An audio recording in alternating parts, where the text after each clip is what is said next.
കേരളത്തിന്റെ രാഷ്ട്രീയ ഭൂപടത്തിൽ ഇതുവരെ നിലനിന്നിരുന്ന ഇരുമുന്നണി സമ്പ്രദായത്തിന് അന്ത്യം കുറിക്കാനും ശക്തമായ മൂന്നാം ശക്തിയായി മാറാനും ലക്ഷ്യമിട്ട ബി.ജെ.പി. നേതൃത്വത്തിലുള്ള എൻ.ഡി.എ ഒരുങ്ങിക്കഴിഞ്ഞു. വരാനിരിക്കുന്ന നിയമസഭാ തിരഞ്ഞെടുപ്പിനായി പുറത്തുവരുന്ന പ്രാഥമിക സ്ഥാനാർത്ഥി പട്ടിക കേവലം രാഷ്ട്രീയ പ്രവർത്തകരുടെ കൂട്ടമല്ല, മറിച്ച് സിനിമ, സാംസ്കാരിക, ഉദ്യോഗസ്ഥ തലങ്ങളിലുള്ള പ്രമുഖരുടെ ഒരു നീണ്ട നിര തന്നെയാണ്.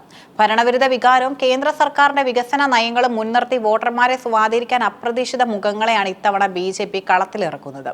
തിരുവനന്തപുരം ജില്ലയിലെ ബി.ജെ.പിയുടെ ഏറ്റവും വലിയ പ്രതീക്ഷയുള്ള മണ്ഡലങ്ങളിൽ ഒന്നാണ് വട്ടിയൂർക്കാവ്. ഇത്തവണ മുൻ ഡി.ജി.പി ആർ ശ്രീലേഖയെ സ്ഥാനാർത്ഥിയായി പരിഗണിക്കുന്നത് രാഷ്ട്രീയ കേന്ദ്രങ്ങളിൽ വലിയ ചർച്ചയായിട്ടുണ്ട്.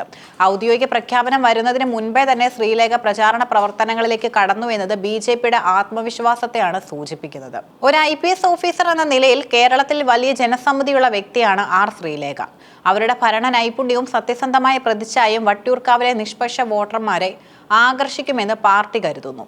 ലോക്സഭാ തിരഞ്ഞെടുപ്പിലും തദ്ദേശ തിരഞ്ഞെടുപ്പിലും ബി.ജെ.പി. വൻ മുന്നേറ്റം കാഴ്ചവെച്ച മണ്ഡലമാണിത്.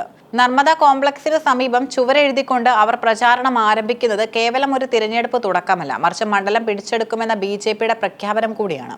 കേരളത്തിലെ വോട്ടർമാരെ സ്വാധീനിക്കാൻ എക്കാലവും സിനിമാ താരങ്ങൾക്ക് കഴിഞ്ഞിട്ടുമുണ്ട്. ഇത് മുൻനിർത്തിയാണ് തൃപ്പൂണിത്തറയിൽ നടി ശ്വേതാ മേനോനെയും നെടുമങ്ങാട് യുവതാരം യുവരാജ് ഗോകുലിനെയും പരിഗണിക്കുന്നത്.